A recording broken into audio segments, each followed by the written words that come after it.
Salut tout le monde, c'est Grand Seb, j'espère que vous allez bien malgré l'actualité qui n'est pas très réjouissante. Pour nous sortir un peu de notre train-train covidien, je vous propose un petit sketch. Donc aujourd'hui ça s'appelle Je suis dentiste, parce que je parle de mon métier, je suis vraiment dentiste. Évidemment à travers le prisme d'un personnage bien farfelu, sinon ce serait pas rigolo. Mais sachez tout de même que chaque anecdote est 100% authentique. C'est parti.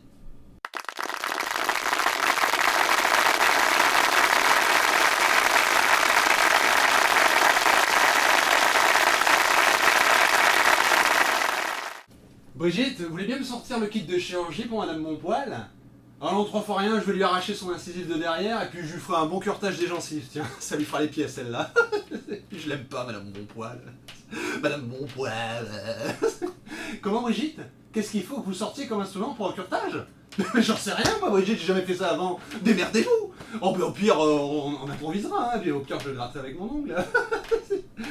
Oh, ben ça va, on déconne, Brigitte, faut se détendre un peu. Oh, mais quelle conne celle-là, une vraie enclume. Non, Brigitte, je veux dire, en fait, vous n'êtes pas une assistante, vous êtes une assistée. Alors voilà, bonjour, moi je suis le docteur Jean-Luc Chicot, chirurgien dentiste à Marseille. Et voilà, j'irai pas par 4 chemins, hein. Je voudrais savoir un truc, je suis pas ici pour gaspiller ma salive. Gaspiller ma salive, alors je suis dentiste. Je l'ai même pas fait exprès, je suis trop drôle. Non mais voilà, c'est vrai, qu'est-ce que c'est encore que cette peur du dentiste, quoi? On est en 2020, ça fait plus peur. Pourquoi vous avez peur de nous? Vous avez pas confiance en nous, c'est ça? Mais ayez confiance. Non, moi je pense qu'il y a un film qui a fait beaucoup de mal à notre image, voyez-vous. C'est le film Marathon Man avec Dustin Hoffman. Vous vous rappelez ce vieux film des années 70 où le méchant est nazi et dentiste?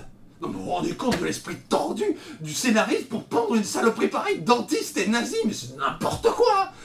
Mais en plus ça se voit jamais dans la vraie vie, c'est pas réaliste ça d'associer deux saloperies pareilles, je veux dire, des dentistes nazis. Pourquoi pas alors tant qu'on est des pompiers pyromanes ou des prêtres pédophiles? Non. Le monde n'est pas aussi pourri, je suis désolé. Hein. Alors autant vous dire que pour se débarrasser de l'image du méchant dentiste nazi qui troue les dents des juifs dans les camps de concentration à vif, va falloir se lever de bonne heure, hein. Merci Hollywood, hein. Oh là là. Non mais en plus, bon, de nos jours, heureusement, la tendance s'est largement inversée. Oui, il y a quand même beaucoup plus de dentistes juifs que de dentistes nazis. Dieu merci, comme quoi la roue tourne. Enfin, la roulette surtout. Enfin bref, voilà, cette image, la prégnante du tortionnaire, moi j'en peux plus. Encore hier, j'ai une patiente qui arrive à mon cabinet, première fois qu'elle arrive au cabinet, première phrase qu'elle me dit, vous savez ce que c'est? Docteur, je viens ici parce que je n'ai pas le choix, mais franchement, je vous aime pas. Non mais ça c'est vachement violent ça quand même. Super pour les bases d'une première relation, hein, c'est top. Hein. Déjà que ma femme m'avait dit la même chose le jour de notre mariage, merci. Hein.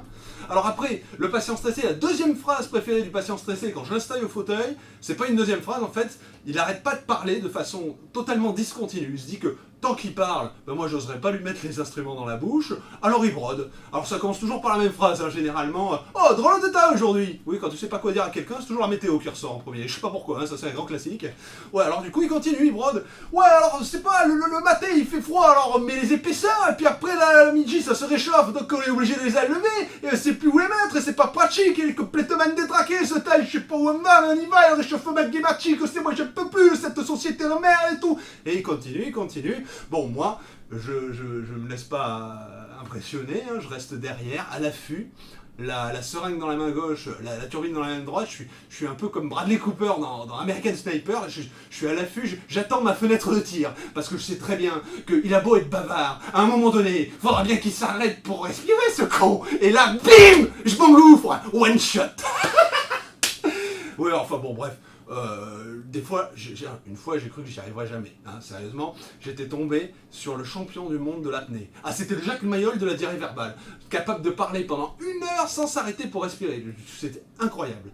Bon, après j'ai trouvé la technique là aussi, hein. Alors pour les confrères qui m'écoutent, quand vous en avez un patient comme ça, un Jacques Mayol, pendant qu'il parle, vous appuyez d'un coup sur la fraise, sur la pédale de la turbine, ça fait comme ça d'un coup, alors l'effet est immédiat. Hein. Alors là, le patient s'arrête immédiatement de parler, il se recroqueville comme ça, comme une espèce de Bernard l'ermite, et puis il vous regarde avec les yeux du lapin pris dans les phares. C'est... Alors là, tu peux faire ce que tu veux. Hein. Moi, généralement, c'est là que je lance ma petite phrase avant de commencer, la phrase fétiche de tous les dentistes. Ne vous inquiétez pas, ça ne fera pas mal. et puis après je lance une petite blagounette, une petite vacherie sur Brigitte, comme ça, tout le monde est comme ça, on rigole, il y a une bonne ambiance, et puis voilà, c'est ça le dentiste, merde.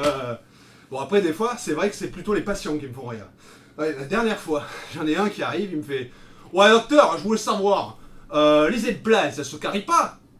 Je dis a priori non, pourquoi? Eh ben parce que voilà, j'ai pas essayé le truc, parce que moi je suis comme ça. Je cogite et je percute. Je cogite et je percute. Et je me suis dit voilà, moi je vais arriver, vous m'arrachez toutes les lames d'un coup, et après vous me posez des plats à la place, et moi je suis plus jamais emmerdé par les caries. Vous voyez, c'est tout con comme idée, hein, mais je suis sûr que personne n'y avait passé avant. J'ai pas raison? Effectivement, j'ai dû lui donner raison. C'était très con comme idée. Après, une autre fois, Brigitte me passe un autre patient au téléphone. Alors, c'est comme ça, je dis oui, allô, et lui, ouais, bonjour, dentiste, docteur dentiste, je sais pas comment dentiste, je m'en fous. Je voulais savoir, ça fait mal une fellation? Alors bon, moi j'essaie de rester très pro, hein, quelle que soit la question, on sait jamais. Donc je lui dis, écoutez, ça dépend de la façon dont ça est pratiqué, je suppose. Hein, mais vous êtes sûr que vous adressez à la bonne personne? Là, je suis dentiste, moi, pas sexologue. Ah ouais, mais non, mais c'est pas ça, c'est que vous avez vu ma femme hier en urgence. Et vous lui avez dit qu'elle avait une fellation de la dent. Et depuis, ça lui fait mal. Non, non, c'était une fêlure que j'ai dit, hein, une fêlure de la dent, pas une fellation. Hein. Ah ouais, mais attends, moi je suis pas dentiste, fêlure, fellation, c'est la même chose, c'est bon, je joue pas sur le mot. Ah non, non, pas du tout, hein, je vous assure, c'est pas du tout le même ressenti. Hein. Ah ouais, mais c'est bon, hein, oh, ça va, j'ai compris. Bon, bref, est-ce que vous pouvez la prendre là, entre deux patients pour la limer rapidement? Attendez, excusez-moi, on parle toujours de sa dent, hein, rassurez-moi. Mais évidemment qu'on parle de sa dent, de quoi vous voulez qu'on parle? Putain, c'est quoi ce dentiste? Je sais pas s'il cogite, lui, mais il y a une chose qui est sûre, il percute pas. Voilà, c'est fini pour aujourd'hui. J'espère que ça vous a plu. Si c'est le cas, comme d'habitude, un petit pouce levé, un petit commentaire, un petit like, un petit abonnement, pourquoi pas. D'ailleurs, à ce propos, j'ai remarqué la dernière fois que j'ai regardé sur mon ordi, j'étais à 53 abonnés, donc je suis vraiment content, parce que quand j'ai lancé la chaîne, je me suis dit, bon, je lance là comme ça, si j'arrive à faire marrer déjà 50 personnes, j'arrive à avoir 50 abonnés, ben déjà je serai content. C'est le cas, l'objectif a été dépassé, donc merci du fond du cœur, ça fait plaisir. Ça me motive pour continuer à écrire des sketchs et à vous faire marrer. Donc voilà, je vous dis à très très bientôt sur Grand Seb fait son show. Merci, bisous.